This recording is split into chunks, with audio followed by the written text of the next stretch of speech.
a popular saying that Haiti is 70% Catholic, 30% Protestant, and 100% Voodoo. But what exactly is Voodoo?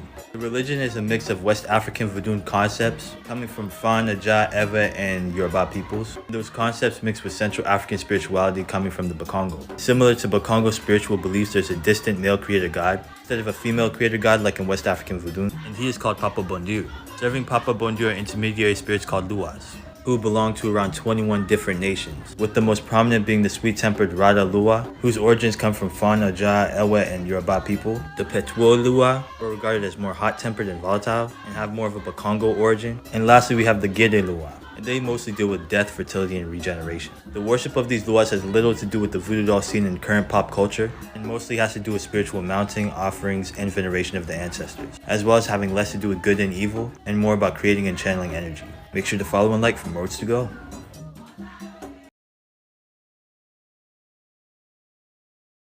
Want to be a student themselves. Y'all have to be forever students when you are a spiritualist. And this is why I say you cannot have a strong spiritual practice that is grounded, that does not have a sound structural analysis attached to it. And this is because a structural analysis will help you understand why and how those who are oppressors, the first thing they did was come in and remove those who were being oppressed from their indigenous spiritual practices, because they understood that those spiritual practices were the source of, quite frankly, not just magic, but strength and resistance against oppressive systems. And this is why the first thing many people did was replace ancestral worship and veneration and the connection with primordial beings with the Christian white god that was patriarchal and domineering and hierarchical in nature. And this is again also why you see in history this kind of demonization and subjugation of indigenous spiritual practices, and that's because those who are speaking about this history can't comprehend it. And the Haitian Revolution is one big example of this. Let me explain. Hi, my name is Dr. Nicole Truesdell. I'm an anthropologist committed to a liberatory humanity. And if any of my work or teachings hit and you want to support, please don't be afraid to check out my link in the bio. I accept donations through Cash App and Patreon. I also got a book club you want to check out if you want to get more into liberation. All right, now back to the content. The Haitian Revolution started August 21st, 1791, and lasted all the way to the beginning to the 1803. And it started through a ceremony, a Voodoo ceremony with enslaved peoples, in which they called down the Loa. And then the Wa that came down was Ogun. And Ogun said, it is time to put the tools of the field down and pick up the sword and start taking some fucking heads. And heads were taken for 13 years because the violence that the enslaved peoples faced for so long had to be met with another violence that allowed them to be free. So you cannot talk about spirituality and love and light without a structural analysis alongside of it, because the spirituality is one of the main mechanisms that help Black and brown folks get their freedom and become free. And again, this is why history and the production of history is used to not only erase that connection, but also somehow make it quote unquote more primitive, or somehow not as logical, or somehow not as rational. And I'm here to tell you that's bullshit. To learn more about this, I really recommend Silencing the Past, Power and Production of History by Michel Triot. He's a Black Haitian anthropologist who has passed, but his work really speaks really well of this. And if y'all are interested in me kind of giving you some highlights and discussing this more in a couple of TikToks, comment below and I'm happy to do a short series on it.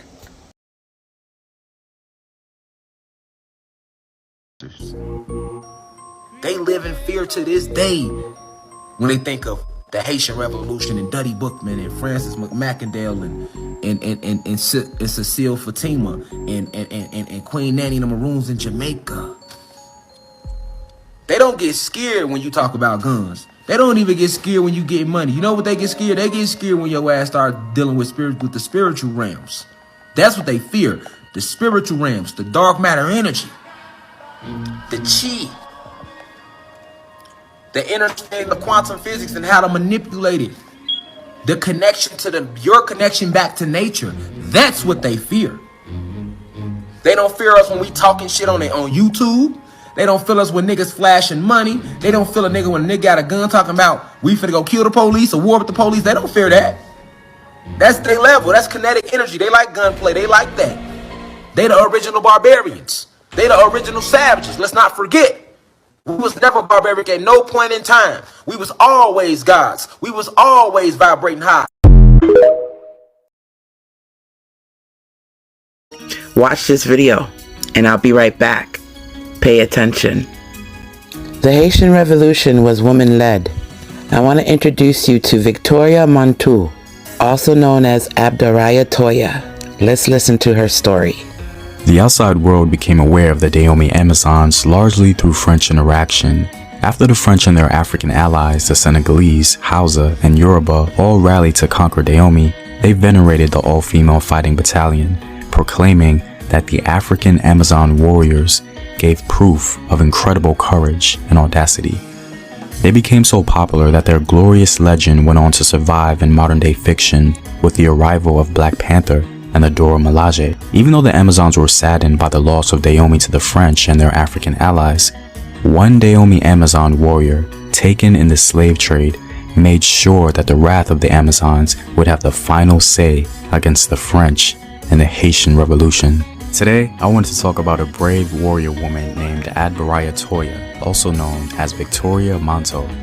Adbaraya Toya was said to have fought in the war against the French in Haiti, but more importantly, she is said to have been an important figure in the life of Jean-Jacques Dessalines, the leader of the Haitian Revolution and the first ruler of an independent Haiti. The Haitian Revolution, for whatever reason, is probably one of the most avoided topics in diaspora history. And ironically, it's the most glorious moment in our history as Afro-centered people in the New World. It not only freed a group of enslaved people, but it even forced France to sell land to America in the Louisiana Purchase. The Haitian Revolution was an absolutely huge moment in human history, as it was the only successful slave rebellion in world history that went on to form a state, and to think that an African woman was at the center of it all. To truly understand Adbaraya Toya, we have to understand a little bit about the history of the Dahomey Amazons. To begin, the term Amazon is a European term referring to women warriors. The women warriors of Dahomey were called by multiple names throughout their history, but seemingly more consistently referred to as the Mino, literally meaning our mothers. One of the reasons they were called the Mino is because the kingdom of Dahomey itself was formed due to the horrors of other larger and more powerful kingdoms preying on Dahomey for slaves. The Fon people of Dahomey had an extreme reaction to this because they were in an extreme situation, and so literally, mothers of enslaved children and other sympathizing women would either volunteer or be recruited to fight their enemies. So the very nature of the Mino was to resist and protect, and so no Mino soldier was going to bend the knee to injustice.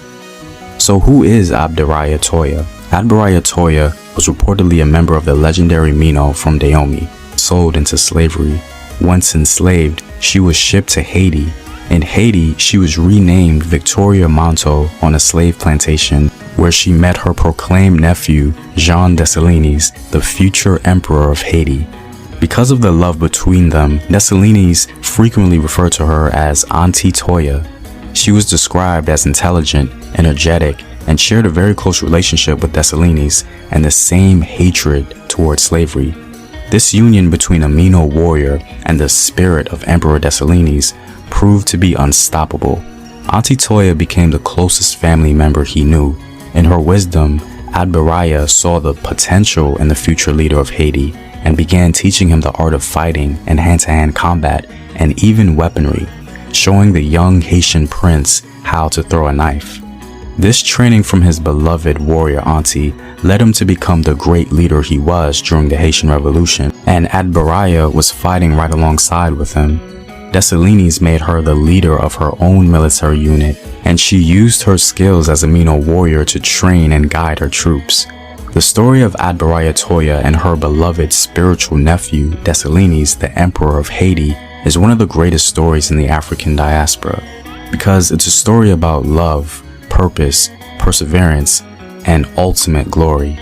Our warrior queen, Adbaraya Toya, carried the legacy of the Dahomey warriors on her back as she went on to see Emperor Dessalines proclaim Haitian independence. After her death, just 1 year after independence, a state funeral was held in her honor, and she was celebrated as the mother of Haiti's independence.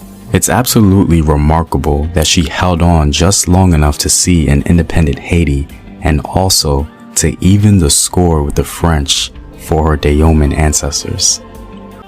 So, because of the slave revolt and the success that Haiti had, Haiti is still getting punished by Western countries to this day for having the audacity and the courage to free themselves from their oppressors. If it wasn't for the battles that the Haitian men, women, and children were doing in Haiti, the Louisiana Purchase would have never occurred. It would still be probably owned by France. And because of the success that Haitians had freeing themselves from the French, other Caribbean islands started to follow suit. And also word got to America about how Haiti freed itself. And that inspired many, many Africans to fight back against slavery, against the oppressors. I encourage y'all to take a deep dive into the women of Haiti. It's pretty fucking cool. I knew I came from warriors. I might be related to her. You never know. But anywho, remember, diversity equal power. We can change the world when we work together and protect Black women. Make sure you like, comment, and share. Repost. Until next time. I love this.